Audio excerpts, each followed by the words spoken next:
बाहर खड़ा train attendant यात्रियों की जांच कर रहा था, पर उसने ध्यान नहीं दिया कि एक लड़की तेजी से ट्रेन में चढ़ चुकी थी और दरवाजे पर बेकाबू होकर तड़प रही थी। बाहर कोई न देख उसने दरवाजे बंद करने का इशारा किया। दरवाजे बंद होते ही उसने एक खौफनाक नजारा देखा। सीढ़ियों पर भीड़ थी और वेटिंग एरिया में दंगे जैसा माहौल था। ट्रेन चलने लगी। एक छोटी लड़की बाहर देख रही थी। तभी ट्रेन अटेंडेंट को अचानक नीचे गिरा दिया गया। इससे लड़की डर गई। वह उसके पापा को बताना चाहती थी, पर वे सो रहे थे। तभी लड़की ने देखा कि एक यात्री ने अटेंडेंट को बताया कि कोई टॉयलेट में शोर मचा रहा है। हैरान होकर लड़की भी पीछे गई। अटेंडेंट ने दरवाजा खोला तो अंदर एक भिखारी कांप रहा था। अटेंडेंट टिकट की जांच करना चाहता था, पर भिखारी घबराया हुआ पागलों जैसी हरकतें कर रहा था, जैसे वह किसी डरावनी चीज का शिकार हुआ हो। इसी दौरान ट्रेन के एक और डिब्बे में वही वायरस से इन्फेक्टेड लड़की अपनी स्टॉकिंग्स को कसकर अपनी जांघों पर लपेट रही थी। उसे महसूस हो गया था कि वह जल्द ही अपना कंट्रोल खो देगी, और होता भी बिल्कुल वैसा ही है। कुछ मिनट बाद वह लड़खड़ाते हुए डिब्बे के अंदर पहुंच गई। इस समय वह और भी ज्यादा अजीब लग रही थी, मानो उसका शरीर अब उसका नहीं रहा हो। बची खुची ताकत के सहारे डिब्बे का दरवाजा खोलने के बाद वह आखिरकार खुद को संभाल नहीं पाई। लड़की सिर के बल दीवार से जा टकराई और फिर जोर से जमीन पर गिर पड़ी। उधर सब लोग इस बात से अनजान थे कि जल्द ही यह ट्रेन एक मौत का कुआं बनने वाली है। वही सूजन टॉयलेट जाना चाहती थी, लेकिन जब उसने दरवाजा खोला तो एक आदमी ने उसे रोक लिया। इस भारी भरकम अंकल ने सूजन को बताया कि उसकी प्रेग्नेंट वाइफ अंदर है, इसलिए उसने कहा कि सूजन पिछले डिब्बे में जाकर टॉयलेट करे। इसी समय एक फीमेल ट्रेन अटेंडेंट चेकिंग के लिए तैयार हो रही थी। तभी उसने जमीन पर पड़ी उसी लड़की को देख लिया। लड़की की हालत बेहद खराब देखकर उसने तुरंत अपने मैनेजर को बुलाया। तभी सूजन के पापा चौंक कर जागे। उनकी जेब में फोन वाइब्रेट कर रहा था। उन्होंने बेटी को गायब पाया, पर कंपनी से आए कॉल को देखकर उन्होंने पहले फोन उठाने का फैसला किया। उस शांत माहौल में जब उसने अचानक ट्रेन अटेंडेंट के जूतों की आहट सुनी जो कॉरिडोर में बहुत तेजी से गुजर रहे थे, तो उसे महसूस हुआ कि शायद कुछ इमरजेंसी आ गई है, जिसके कारण वह इतनी जल्दी में वहाँ से निकल रहा था। इसलिए लड़की के पापा भी हल्का सा महसूस करने लगे कि कुछ गड़बड़ है, और वह तुरंत उठकर अपनी बेटी को ढूंढने लगे। पीछे बैठे सभी यात्री डर के मारे टीवी पर चल रही इमरजेंसी खबर को घूर रहे थे, और जमीन पर गिरी लड़की को बेहोश देखकर ट्रेन अटेंडेंट भी उलझन में थी। लेकिन इंटरकॉम का सिग्नल अचानक ही चला गया, और जब वह अपने मेल अटेंडेंट के आने का इंतजार कर रही थी, तभी अचानक लड़की पूरी तरह इन्फेक्टेड होकर एक खतरनाक ज़ॉम्बी में बदल गई। अटेंडेंट के पुकारने पर जब कोई जवाब नहीं मिला तो वह वहाँ भागा, पर तब तक फीमेल अटेंडेंट के साथ अनहोनी हो चुकी थी। खिलाड़ियों वाले डिब्बे में ज़ॉम्बी फीमेल अटेंडेंट की पीठ पर थी। वह उसे रोकने की कोशिश कर रही थी और यात्रियों से मदद चाहती थी, पर वे कुछ समझ पाते उससे पहले ही वह बेहोश होकर गिर गई। इतने में ही ज़ॉम्बी लड़की ने दूसरे यात्री को अपना शिकार बना लिया। लेकिन जैसे ही ताइजुन अपने दोस्त की मदद के लिए आगे बढ़ा, तभी उसकी गर्लफ्रेंड ने जमीन पर इन्फेक्शन फैलते देखा।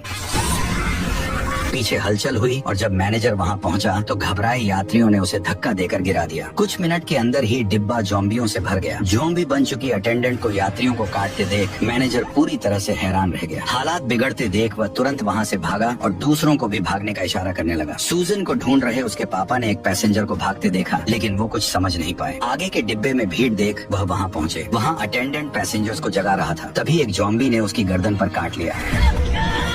ये देखकर पैसेंजर वहाँ से हिलने की हिम्मत नहीं कर पाई, और वह भी एक और ज़ॉम्बी का शिकार बन गई। इस पल लड़की के पापा, जिसका नाम स्योक था, उसे सब समझ आ गया। वह सूजन को लेकर पीछे की ओर भागने लगा, पर उसकी बेटी बुरी तरह से घबरा गई। ज़ॉम्बी तेजी से उसके ठीक पीछे था। स्योक को भी डर लगने लगा, क्योंकि आगे तड़प रहे पैसेंजर के शरीर में भी वायरस अब फैल चुका था। लेकिन उसके हमला करने से पहले ही उसने उसे दूर कर दिया। अब पीछे के सारे डिब्बे ज़ॉम्बियों के कब्जे में आ चुके थे। उधर डोंग आगे टॉयलेट के पास था, और भागते लोगों को देख उसने अपनी वाइफ को बाहर बुलाया। तभी उन्होंने देखा कि ज़ॉम्बी सामने है और सियोक उनके बीच फंस गया है। डोंग अभी भी कुछ समझ नहीं पाया। पता करने के लिए उसने ज़ॉम्बी बन चुके आदमी को जकड़ लिया, लेकिन अचानक उस ज़ॉम्बी ने उसी पर हमला कर दिया। ज़ॉम्बियों का ध्यान भटकते देख सियोक जल्दी से अपनी बेटी को लेकर वहाँ से निकल गया। डोंग ने अपनी ताकत से ज़ॉम्बियों को एक छोटे कमरे में बंद कर दिया। जमीन पर पड़े इंसान को म्यूटेट होते देख वह तुरंत अपनी पत्नी को पुकारने लगा और उससे विनती की कि वह वहाँ से भाग जाए। लेकिन पीछे से बड़ी संख्या में ज़ॉम्बियों को आते देख डोंग भी तुरंत वहाँ से निकल गया। इस समय सियोक ट्रेन के सुरक्षित डिब्बे में पहुंच चुका था। सभी लोग इमरजेंसी न्यूज देख रहे थे। जब उन्होंने हड़बड़ी में आए यात्रियों को देखा तो उन्हें भी एहसास हुआ कि ट्रेन में भी वही हो रहा है जो न्यूज में दिखाया गया था। उधर डोंग और उसकी वाइफ के पीछे ज़ॉम्बी दौड़ रहे थे। तभी एक बूढ़ा आदमी अचानक मेन डोर बंद करने को कहता है, लेकिन दरवाजा आधा बंद हुआ ही था कि अचानक अटक गया। तभी सियोक ने देखा कि ऊपर वाला स्विच अटका हुआ है, पर स्विच खोलने के बाद भी उसने दरवाजा बंद नहीं किया, बल्कि दोनों के आने का इंतजार किया। लेकिन उस बूढ़े के उकसाने पर आसपास के लोग भी उसके साथ हो गए, इसलिए उसने मजबूरी मजबूरी में डिब्बे का दरवाजा बंद कर दिया और दोनों जॉम्बीज के बीच में फंस गए। बच्ची बार बार चिल्लाती रही कि पापा मेन डोर खोल दो, लेकिन वह कुछ नहीं कर सका। उधर डोंग अपनी प्रेग्नेंट वाइफ को बचाने के लिए जॉम्बी से लड़ता रहा, यह सोचकर कि वे लोग गेट खोल देंगे, लेकिन कोई भी ऐसा नहीं करने वाला था। मजबूर होकर उसने खुद दरवाजा खोल लिया। सियोक ने देखा कि जॉम्बी दरवाजा खोलना नहीं जानते, इसलिए उसने डोंग से दरवाजा खुला छोड़ने को कहा। इतने में ही डोंग की वाइफ ने तुरंत जमीन पर गिरा पानी उठाया और अखबार से उसे कांच के दरवाजे पर चिपका दिया। तब जाकर जॉम्बी शांत हुए। अभी अभी जो बूढ़ा डोंग को आने से मना कर रहा था, वो अब खुद ही आगे बढ़कर पूछताछ करने लगा ताकि वो सारी जिम्मेदारी सियोक पर डाल दे।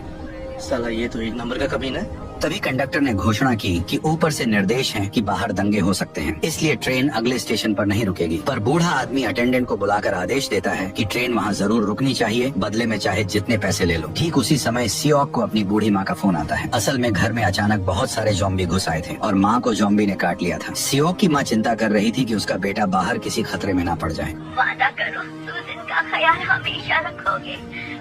ऐसी बातें क्यों कर रही है? जैसे ही उसकी माँ में संक्रमण हो रहा था, वैसे ही उनका नियंत्रण खो गया और फोन भी इसी वजह से कट गया। लेकिन इस समय सियोक कुछ भी नहीं कर सकता था, वह बस अपनी बेटी के पास रहकर उसकी हिफाजत कर सकता था। इसी दौरान ट्रेन अचानक इमरजेंसी ब्रेक लगाती है। असल में ट्रेन अगले स्टेशन से गुजर रही थी और बाहर लोग लगातार खिड़कियों पर दस्तक दे रहे थे। साफ था कि बाहर भी बड़ी संख्या में जॉम्बी हैं। इतनी डरावनी स्थिति देखकर सियोक जल्दी से अपनी बेटी को अपनी बाहों में ले लेता है। ट्रेन के गुजरते ही हर जगह अफरा तफरी मच जाती है। तभी कोरियाई सरकार भी प्रेस कॉन्फ्रेंस करके पूरे देश में पेंडेमिक घोषित कर देती है और किसी को भी बाहर निकलने से मना कर देती है। ट्रेन में जब सभी लोग उलझन में थे, तभी ट्रेन कंडक्टर ने उन्हें एक और खबर दी। ट्रेन अगले डेजन स्टेशन पर रुकेगी, जहां सेना पहले ही तैनात हो चुकी है। यह सुनकर सियोक भी जल्दी से फोन करने चला जाता है। इस बीच डोंग और सूजन आपस में बातें करने लगते हैं। वह बच्ची से पूछता है कि उसके पापा क्या करते हैं। वो तो एक फंड मैनेजर है। हाँ, फंड मैनेजर। खून चूसता है, खून। सूजन डोंग की बातें अच्छी तरह से समझ रही थी। वह बुरा ना माने, इसलिए डोंग की वाइफ ने उसे कैंडी दी और बच्चे की हलचल महसूस कराई। इससे सूजन का उनसे जुड़ाव हो गया। तभी सूजन के पापा ने अपने वीआईपी कस्टमर को फोन किया, जो एक स्पेशल ऑफिसर थे। ऑफिसर ने फ्री में शेयर मार्केट की टिप्स लेने के लिए सियोक को बताया कि डेजोन स्टेशन पर पैसेंजर्स को क्वारंटाइन किया जाएगा। इसलिए उसने सियोक को बच निकलने की एक एडवाइस दी। तुम मेन गेट से बाहर मत निकलना, ठीक है? ईस्ट वाले गेट से बाहर आना, मेरे आदमी तुम्हें वहीं मिलेंगे। ओके? जैसे ही सियोक जाने लगा, उसने देखा कि भिखारी डरा हुआ वहीं बैठा है। सियोक को लगा कि उसने कुछ नहीं सुना, पर वह अनजान बनने का नाटक कर रहा था। जल्द ही ट्रेन स्टेशन पर रुकी, जहां बिल्कुल सन्नाटा था। यात्री सावधानी से उतरने लगे। कंडक्टर पीछे देखने गया तो उसने एक खौफनाक नजारा देखा। तभी उसी मतलबी बूढ़े आदमी ने बताया कि जिस स्टेशन पर हम रुके हैं, वहाँ का पूरा शहर सील है और अब सिर्फ बुसान ही खुला है। उसने कंडक्टर से इंजन अलग कर उसे अकेले बुसान ले जाने को कहा। कंडक्टर ने उसकी बात अनसुनी की और यात्रियों को खबर देने चला गया। उधर यात्री बाहर गेट की ओर बढ़ रहे थे और वहाँ सेना ना देख काफी हैरान थे। हॉल में अब भी उथल पुथल मची हुई थी। सियोक ऑफिसर को ढूंढ रहा था ताकि वह बताए सुरक्षित जगह पर जा सके। रेलिंग पर बैन लिखा था, पर वह बेटी संग अंदर चला गया। ये देख डोंग और उसकी वाइफ हैरान रह गए। तभी सूजन ने पूछा कि हम उनके साथ क्यों नहीं जा रहे हैं। उसी समय वह भिखारी भी वहाँ आ गया। तभी उसने बताया कि उसने सियोक की सारी बातें सुन ली थी। मुझे मालूम है बाकियों को अलग रखा जाएगा। ये सुनते ही सूजन तुरंत बाकी लोगों को बुलाने दौड़ पड़ी, लेकिन सियोक ने उसे रोक लिया। उसने अपनी बेटी से कहा कि अभी किसी की परवाह मत करो। ऐसे माहौल में हर किसी को अपनी खुद की भलाई के लिए सोचना चाहिए। इस बात ने सूजन को अंदर से तोड़ दिया। अब सिर्फ अपने बारे में सोचते हो। उधर ट्रेन से उतरते ही डोंग को कुछ अजीब लगा। बाहर सेना की सुरक्षा नहीं थी। जैसे ही वह एस्केलेटर से नीचे गया, उसने देखा कि सारी सेना वहीं खड़ी थी। लेकिन तभी सैनिक पीछे मुड़ने लगे। असल में वायरस को रोकने के लिए तैनात सेना खुद संक्रमित होकर जॉम्बी बन चुकी थी। डोंग अपनी प्रेग्नेंट वाइफ को लेकर एस्केलेटर से कूदकर भाग गया। समय पर भाग न पाने वाले लोग तुरंत शिकार बन गए। इन सैनिकों की ताकत और स्पीड जॉम्बी बनने के बाद और भी डरावनी और घातक हो गई थी। ठीक उसी समय जॉम्बीज की भीड़ सूजन के पास पहुंच गई। घबराहट में वह हिल भी नहीं पाई। तभी जॉम्बी उस पर झपटे। सियोक ने देखा कि अब समय नहीं बचा है। तभी डोंग वहाँ आ गया और सूजन बाल बाल बच गई। तभी जॉम्बी लड़की के पापा की ओर बढ़े। डोंग और उसकी वाइफ लड़की को लेकर निकल गए। कॉरिडोर जॉम्बियों से भर चुका था और लोग प्लेटफॉर्म की ओर भाग रहे थे। बेसबॉल खिलाड़ी सबको जल्दी भागने को कह रहे थे, लेकिन सियोक इस मौके को चूक गया और एक जॉम्बी ने उसे गिरा दिया। उसने किताब जॉम्बी के मुंह में ठूंस कर खुद को बचाया। इसी बीच डोंग ने डंडे से दरवाजा अटकाकर बंद कर दिया, पर वे वहाँ से गए नहीं। वे उन लोगों की मदद कर रहे थे जो हॉल से भाग रहे थे। तभी एक भिखारी ने लड़की के पापा की मदद की। डर के मारे सियोक डोंग के पुकारने पर होश में आया और वहाँ से भागा। तभी बड़ी संख्या में जॉम्बीज वहाँ आ गए और सियोक के पहुँचते ही सबने मिलकर मेन डोर बंद कर दिया। पर जॉम्बीज को रोके के रखना बहुत ज्यादा मुश्किल था। उनकी तादाद लगातार बढ़ रही थी। उधर ट्रेन तक पहुंचे लोगों ने जल्दी से दरवाजा खोला, पर अंदर भी ज़ॉम्बी थे। कंडक्टर केबिन की ओर भागा और लोग पीछे वालों को जल्दी भागने को कहने लगे, पर वो मतलबी बूढ़ा आदमी दरवाजा बंद करने की ताक में था। ट्रेन कंडक्टर केबिन में गया और खिड़की खोलकर यात्रियों का इंतजार करने लगा। तभी अचानक ऊपर की खिड़की टूटी और ज़ॉम्बियों का एक झुंड नीचे गिरने लगा। एक बूढ़ी औरत ज़ॉम्बी के नीचे दब गई। उठने पर उसने देखा कि हड्डी टूटने के बावजूद ज़ॉम्बी अब भी इंसानों पर हमला करने की कोशिश कर रहा था। डरी हुई औरत को दो भले लोगों ने जल्दी से ट्रेन में खींचा। भीड़ के कारण सब अलग अलग डिब्बों में चढ़ने को मजबूर हो गए। प्रेग्नेंट महिला ने ज़ॉम्बी देखकर दरवाजा खोलने की कोशिश की। वह लड़की और औरत की मदद कर रही थी, पर जैसे ही वह दरवाजा बंद करने की कोशिश करने लगी तभी असल में वह कोई ज़ॉम्बी नहीं बल्कि भिखारी था। देखते ही देखते ज्यादातर लोग ट्रेन में चढ़ चुके थे। तभी एक बुजुर्ग ने कंडक्टर की शर्ट पकड़कर उसे धमकाया और कहा कि अब तुरंत ट्रेन चलानी होगी। लाचार होकर कंडक्टर को ट्रेन मास्टर से ट्रेन चलाने के लिए कहना पड़ा, लेकिन अभी भी कुछ लोग हॉल के दरवाजे पर खड़े थे और वही असली मर्द थे जो पूरी ट्रेन में थे। अगर वे वहाँ रुक कर रास्ता न रोकते तो शायद कोई भी सही सलामत ट्रेन में नहीं चढ़ पाता। लेकिन भले ही उन्होंने पूरी ताकत से दरवाजा बंद करने की कोशिश की, पर वे जल्द ही समझ गए कि कांच का दरवाजा ज्यादा देर तक नहीं टिक पाएगा। इसलिए उन्होंने बिना कुछ कहे तुरंत भागने का फैसला किया। ट्रेन धीमी थी। कुछ एथलीट्स उसे पकड़ने दौड़े, पर उतरते ही ज़ॉम्बी ने हमला कर दिया। पीछे ज़ॉम्बी थे और आगे ट्रेन छूट रही थी। रफ्तार कम होने से दो लोग चढ़ गए। सियोक ने मदद के लिए हाथ बढ़ाया, पर खतरा देख डोंग पीछे हटा और ढाल उठा ली।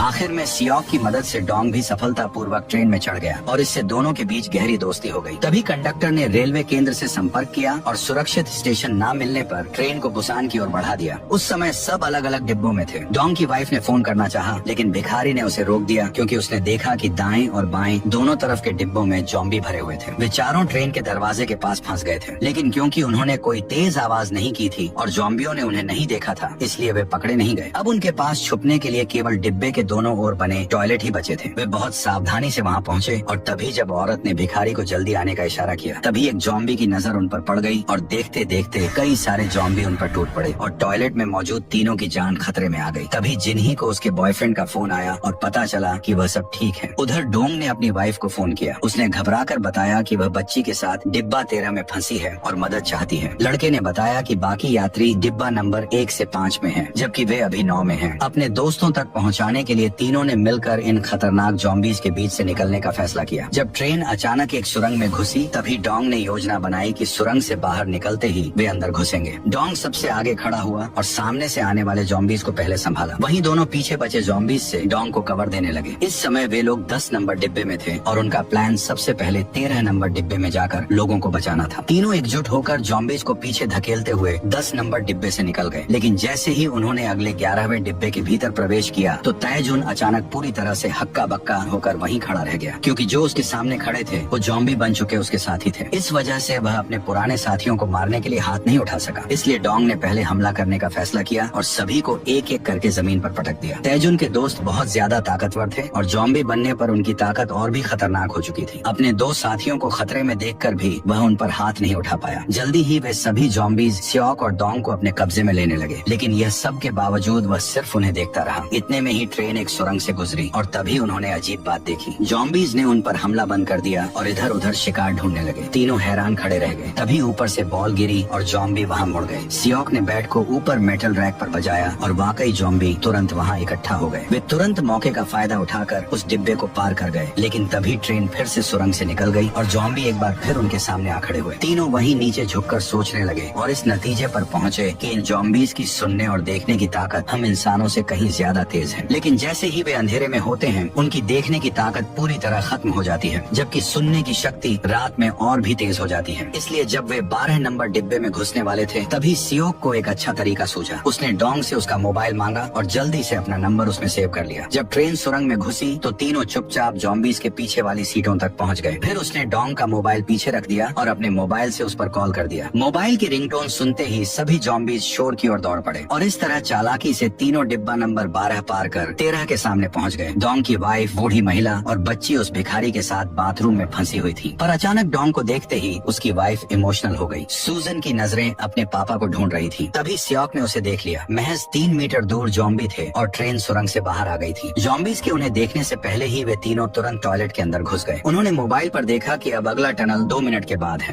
क्या हम कर पाएंगे? हाँ, हम कर लेंगे। अब डोंग को एहसास हो चुका था कि वह सियोक के बारे में गलत सोचता था। असल में सियोक लोगों का खून नहीं चूसता, बल्कि वह तो लोगों का सब कुछ चूस लेता है। मजाक से हटके सियोक एक अच्छा आदमी था। ठीक उसी समय जिनही को तैजुन का मैसेज मिला, जिसमें उसने बताया कि वह उसे 15 नंबर डिब्बे में मिलने आ रहा है। ये मैसेज मिलते ही जिनही ने सबको बता दिया कि उसके सभी दोस्त जल्द ही डिब्बा नंबर 15 में आने वाले हैं। ये सुनते ही पास बैठा बूढ़ा आदमी घबरा गया। उसे लगा कि यह तो बिल्कुल नामुमकिन है कि वे लोग इतने ज़ॉम्बी से बचकर हम तक लौट कर आ रहे हैं। वो भी बिना इन्फेक्ट हुए, ये तो पॉसिबल ही नहीं है। बूढ़े आदमी ने इतने घुमा फिराकर बात कही कि पास खड़े सभी लोग इस बात पर यकीन करने पर मजबूर हो गए कि वे सभी लोग ज़ॉम्बी वायरस से इन्फेक्टेड हो चुके हैं, बस अभी तक उन पर असर नहीं हुआ है। पर इन लोगों ने यह बिल्कुल नहीं सोचा कि वह आदमी जो हर जगह इनको बचा रहा था, वो आकर उन लोगों को खतरे में कैसे डाल सकता है। इसलिए जिनही ने धीमी आवाज में कंडक्टर से विनती की, लेकिन वो भी कुछ नहीं कर सका। जब ट्रेन फिर से सुरंग में दाखिल हुई, डोंग आगे बढ़ने लगा, पर कॉरिडोर ज़ॉम्बीज से भरा था। तभी सियोक की नजर सामान रखने वाली रैक पर पड़ी और उसने डोंग को आइडिया दिया। इतने में सभी लोग तुरंत हरकत में आए और चुपचाप ऊपर से रेंगने लगे। आगे का रास्ता बंद देखकर सियोक ने एक बैग उठाकर पीछे की ओर फेंक दिया, जिससे ज़ॉम्बीज का ध्यान भटक गया। फिर उसने सूजन को उठाया और भागने लगा, पर वे ऊपर वाले भिखारी को भूल गए। नीचे उतरते समय सूजन ने देखा कि भिखारी के पैर लड़खड़ा रहे थे, जिससे वह नीचे गिर गया। उसे गिरा देख सूजन मदद करना चाहती थी, पर अचानक हुई आवाज ने ज़ॉम्बीज का ध्यान अपनी ओर खींच लिया। सियोक को मजबूरन अपनी बेटी को पहले आगे भेजना पड़ा और वह खुद भिखारी को सहारा देने चला गया। लेकिन ठीक उसी समय ट्रेन अचानक सुरंग से बाहर निकल आई। ज़ॉम्बी तेजी से उनकी ओर बढ़ने लगे। दोनों डर के मारे पूरी तरह सहम गए। वह आदमी बेड से हमला करने के लिए तैयार था। तभी डोंग ने उन्हें जल्दी आने का इशारा किया। सियोक ने भिखारी से कहा कि 3 गिनते ही उसे भागना होगा, लेकिन तभी ज़ॉम्बीज बेतहाशा उनका पीछा करने लगे। लेकिन दोनों के अंदर आते ही डोंग ने दरवाजा बंद कर दिया और ज़ॉम्बी दरार में फंस गए। डोंग ने आधे खुले दरवाजे को मजबूती से पकड़े रखा, जबकि उसका साथी दूसरी बोगी का दरवाजा खोलने चला गया, पर वह नहीं खुला। सियोक ने पूरी ताकत से खींचना शुरू किया और तैजुन ने तुरंत अपने साथी को फोन लगाया। उसे नहीं पता था कि असल में सामने वालों ने जानबूझकर दरवाजा बंद कर रखा है और जिनही को काबू में कर लिया है। लड़की का फोन बजते ही किम मैनेजर ने उसे लात मारकर तोड़ दिया। दरवाजा न खुलता देख सियोक तुरंत डोंग की मदद करने के लिए वहाँ पहुँच गया। इधर तैजुन पूरी ताकत से दरवाजा तोड़ने में लगा हुआ था, पर दरवाजा इतना मजबूत था कि टूटा ही नहीं। उधर डोंग जोर लगाकर दरवाजे को पकड़े रहा ताकि ज़ॉम्बीज अंदर न आ सके। लेकिन इस बार हालत और भी खराब हो गई, क्योंकि ज़ॉम्बी के दांतों के गहरे निशान डोंग के हाथ पर थे। एक तरफ लड़का पागलों की तरह कांच को पीट रहा था, वहीं दूसरी ओर लोग चुपके से हंस रहे थे। देखते ही देखते कांच का दरवाजा टूटने ही वाला था। तभी किम मैनेजर तुरंत दौड़कर उसे रोकने गया। इतने में ही सभी लोग मिलकर गेट बंद करने लगे। उन बेरहम लोगों ने यह भी नहीं सोचा कि लड़के का हाथ गेट में फंसा हुआ है। अगर ज्यादा ताकत लगाई तो हो सकता है वह हाथ अलग हो जाए। ठीक उसी समय एक बुजुर्ग महिला ने अपनी बहन को देखा। वह तुरंत भीड़ रोकने दौड़ी और जिनही ने मौका पाते ही कंडक्टर का हाथ काट लिया, जिससे वह छूटकर महिला की मदद को बढ़ गई। तभी एक आदमी ने बुजुर्ग महिला को धक्का दे दिया। इतने सारे लोगों के सामने जिनही कुछ नहीं कर सकी। संक्रमित डोंग को देखकर उसकी प्रेग्नेंट वाइफ पूरी तरह से टूट गई। वह चाहती थी कि उसका बच्चा अपने पिता को देख सके। ज़ॉम्बीज के अंदर आने से पहले डोंग ने सियोक को उसे वहाँ से सुरक्षित ले जाने को कहा। संक्रमण फैलने से पहले उसने बच्चे का नाम रखा और तभी कांच पूरी तरह से बिखर गया। डोंग अपनी आखिरी सांस तक उन्हें आगे बढ़ने से रोकता रहा, पर ज़ॉम्बीज की तादाद कम नहीं हो रही थी। दूसरी ओर कोई दरवाजा खोलने को तैयार नहीं था। ऊपर से किम मैनेजर ने दरवाजा बंद करने के लिए पूरी ताकत झोंक दी। इसी बीच डोंग में बदलाव शुरू हुआ, पर वह शरीर के अंदर वायरस से लड़ते हुए ज़ॉम्बीज को आखिरी सांस तक रोकता रहा। जैसे ही बड़ी संख्या में ज़ॉम्बी पागलों की तरह बाहर निकलने लगे, सियोक ने आखिरकार दरवाजा खोलकर सबको अंदर खींच लिया। लेकिन निराश बुजुर्ग महिला अब जीना नहीं चाहती थी और उसने ज़ॉम्बीज को खुद पर झपटने दिया। अपनी बहन को दूर जाते देख दूसरी बुजुर्ग महिला ये सहन नहीं कर पाई। सियोक ने जल्दी से दरवाजा बंद किया और गुस्से में आकर किम को एक जोरदार घूंसा मारकर नीचे गिरा दिया। क्यों किया तूने ऐसा? लेकिन किसे पता था कि वह मतलबी किम उल्टा सियोक पर इल्जाम लगाने लगेगा। ये भी इन्फेक्टेड है। उसके इल्जाम और भड़काने से सियोक सबकी नजरों में एक विलन बन गया। सियोक ने पलटकर जवाब देने के बजाय चुपचाप उनकी बातें सुनी। चले जाओ यहाँ से। वे भारी कदमों से अगले डिब्बे की ओर बढ़ गए। किम के कहने पर सभी ने तेजी से दरवाजा बंद कर कपड़ों से उसे मजबूती से बांध दिया। उन्हें डर था कि दरवाजा कमजोर है, इसलिए सब मिलकर उसे थामने लगे। वहीं पीछे बैठी बुजुर्ग महिला अपनी बहन के दुख में डूबी थी। वह अब इन मतलबी लोगों के घिनौने चेहरे नहीं देखना चाहती थी, इसलिए वह उन ज़ॉम्बीज की ओर बढ़ गई। ये देखकर मैनेजर किम हैरान था। उसने तुरंत कहा कि बुजुर्ग महिला को गेट खोलने से रोको, लेकिन अब बहुत देर हो चुकी थी। पिछला डिब्बा तुरंत ज़ॉम्बीज से भर गया और जो बचने का रास्ता था उसे वे खुद पहले ही बंद कर चुके थे। जैसे ही ट्रेन सुरंग से निकली, बाहर का शहर धुएं और आग में था और वायरस फैल चुका था। तभी स्योक को खबर मिली कि बुसान की सेना ने ज़ॉम्बीज पर काबू पा लिया है। पटरी पर रुकावट देख ड्राइवर ने इमरजेंसी ब्रेक लगाए और बुसान जाने के लिए दूसरी ट्रेन ढूंढने लगा। थोड़ी देर भटकने के बाद उसे एक सुरक्षित इंजन मिला, जिसे उसने धीरे धीरे गैराज से बाहर निकाल लिया। सियोक सभी को लेकर ट्रेन से उतरा और ड्राइवर द्वारा तय की गई जगह की ओर बढ़ गया। ठीक उसी समय ज़ॉम्बीज के कब्जे वाले डिब्बे में बच चुके किम और कंडक्टर टॉयलेट से बाहर निकलने का सोचते हैं, पर अब जो होने वाला था वह किम की इंसानियत और नीचता को पूरी तरह शर्मसार कर देगा। वह झूठ बोलता है कि बाहर अब सब कुछ सुरक्षित है और कंडक्टर से कहता है कि वह पहले दरवाजा खोलकर सावधानी से देखें। और जब कंडक्टर चुपके से बाहर देखने लगा, तभी उसने उसे ज़ॉम्बीज के बीच में धक्का दे दिया और खुद किसी गीदड़ की तरह वहाँ से भाग निकला। लेकिन वह ट्रेन का दरवाजा बंद करना भूल गया। इसी समय ड्राइवर ने इंजन को बाहर निकाल लिया, लेकिन उसने एक बेहद डरावना नजारा देखा। सामने से एक बेकाबू ट्रेन जो पूरी तरह आग की लपटों में घिरी थी, तेजी से उनकी ओर बढ़ रही थी। अचानक वह ट्रेन ज़ॉम्बीज से भरी ट्रेन से टकराकर पलट गई। तभी टाइजून ने देखा कि वो और उसकी गर्लफ्रेंड दो ट्रेनों के बीच में फंस गए हैं। उसने खाली ट्रेन वाला डिब्बा खोलकर आगे बढ़ना चाहा, पर दरवाजा बंद था। फिर वह औजार से खिड़की तोड़ने लगा, जबकि पीछे से आता खतरा उसकी ओर बढ़ रहा था। अचानक किम ज़ॉम्बी वाली ट्रेन से बाहर निकला और खाली डिब्बे में चढ़ गया। उसने बिना एक पल सोचे जिन ही को ज़ॉम्बीज के बीच में फेंक दिया। ये देखकर टाइजून उसे बचाने दौड़ा। उधर किम खुद को बचाने के लिए कांच को तोड़ने लगा। टाइजून ने जैसे तैसे दरवाजा बंद कर दिया, पर जैसे ही उसने जिन ही को देखा तो पता चला कि उसकी गर्लफ्रेंड अब म्यूटेट हो चुकी थी। कांच के टूटते ही किम खिड़की से कूदकर भाग निकला। फिर टाइजून को भी काट लिया गया। किम पूरी ताकत से इंजन की ओर भागा, पर उसका पैर मुड़ गया। कंडक्टर उसकी मदद को उतरा और आगे जो हुआ उसका तुम खुद अंदाजा लगा सकते हो। उसने कंडक्टर को भी ज़ॉम्बी का शिकार बना दिया। किम तुरंत इंजन की ओर भागा, जबकि कंडक्टर पर ज़ॉम्बीज ने हमला कर दिया। उधर सियोक की स्थिति भी खराब थी। वे ट्रेन के मलबे में फंस गए थे। एक गैप देखते ही वह बाहर निकला, पर जैसे ही उसने सूजन को बचाने की कोशिश की, ऊपर से कुछ भारी मलबा गिर गया। वह पागलों की तरह उसे खींचकर हटाने लगा, लेकिन जल्द ही खिड़कियां टूटने वाली थी और अब कोई रास्ता नहीं बचा था। आखिर में बेघर आदमी को अपनी जान की बाजी लगानी पड़ी, ताकि डोंग की वाइफ और स्वान को भागने के लिए समय मिल सके। कड़ी मेहनत के बाद सियोक ने डिब्बे का इंजन सामने से हटा दिया और दोनों को जल्द से जल्द बाहर निकाल लिया। लेकिन जैसे ही सारी खिड़कियों का शीशा चकनाचूर हुआ, बेघर आदमी ज़ॉम्बीज की भीड़ में डूब गया। जब ट्रेन पूरी तरह पलट गई तो अनगिनत ज़ॉम्बीज सियोक की ओर दौड़ पड़े। लेकिन प्रॉब्लम यह थी कि वह सूजन को गोद में लिए हुए था और पीछे प्रेग्नेंट महिला भी थी। सैकड़ों ज़ॉम्बी पीछा कर रहे थे और वे लगभग शिकार बनने ही वाले थे। लेकिन अच्छा ये हुआ कि इसी बीच दो ज़ॉम्बीज आपस में टकरा गए, जिससे पीछे के सारे ज़ॉम्बीज गिर पड़े और ज़ॉम्बीज के बीच भगदड़ मच गई। तीनों ने समय के साथ दौड़ लगाई और आखिरकार एक उम्मीद की किरण पाकर ट्रेन के इंजन पर चढ़ गए। लेकिन ज़ॉम्बीज की रफ्तार भी ट्रेन से कम नहीं थी। वे लगातार एक एक कर ट्रेन से लटकते जा रहे थे। समय के साथ सारे ज़ॉम्बीज ट्रेन के पीछे कई मीटर लंबी चेन बनाते चले गए और चेन का पुल लगातार बढ़ता जा रहा था, जिससे ट्रेन की स्पीड धीरे धीरे कम होने लगी। सियोक ने हालात को समझ लिया और बिना हिचकिचाए आगे बढ़कर ज़ॉम्बीज के हाथों को जोर से लात मारने लगा। इतने में ही एक ज़ॉम्बी तेजी से दौड़ते हुए सियोक पर हमला करने के लिए बढ़ा, लेकिन समय रहते सियोक ने ज़ॉम्बी को लात मारकर गिरा दिया। इससे आगे के ज़ॉम्बी एक एक कर गिरने लगे और कई पीछे छूट गए। सियोक ने राहत की सांस ली और केबिन की ओर बढ़ा। उसे लगा वहाँ कंडक्टर होगा, लेकिन दरवाजा खोलते ही वह अंदर का नजारा देखकर डर गया और तुरंत दरवाजा बंद कर पीछे हट गया, क्योंकि ज़ॉम्बीज ने किम को काट लिया था, पर वो अभी पूरी तरह म्यूटेट नहीं हुआ था। इसलिए उसने खुद दरवाजा खोल लिया। उसे पास आते देख सियोक घबरा गया। वो बड़ी कंफ्यूजन में था कि वह उसे कैसे रोके। किम सियोक से उसे बचाने के लिए गुहार लगाने लगा, पर सियोक के टोकने पर ही उसे अपनी हालत और बदलाव का एहसास हुआ। कुछ सेकंड्स में किम पूरी तरह म्यूटेट हो गया और उसने सियोक पर हमला बोल दिया और इसी खींचातान में सियोक जल्द ही ज़ॉम्बी की चपेट में आ गया। तभी औरत ने पूरी ताकत से उसे बचाया, पर खुद ज़ॉम्बी का निशाना बन गई। तभी सियोक को डोंग को दिया वादा याद आया। उसने तुरंत उठकर ज़ॉम्बी का मुंह कसकर बंद कर दिया, पर यही उससे सबसे बड़ी गलती हो गई। ज़ॉम्बी ने मौका पाते ही हमारी कहानी के सबसे मेन कैरेक्टर सियोक को काट लिया।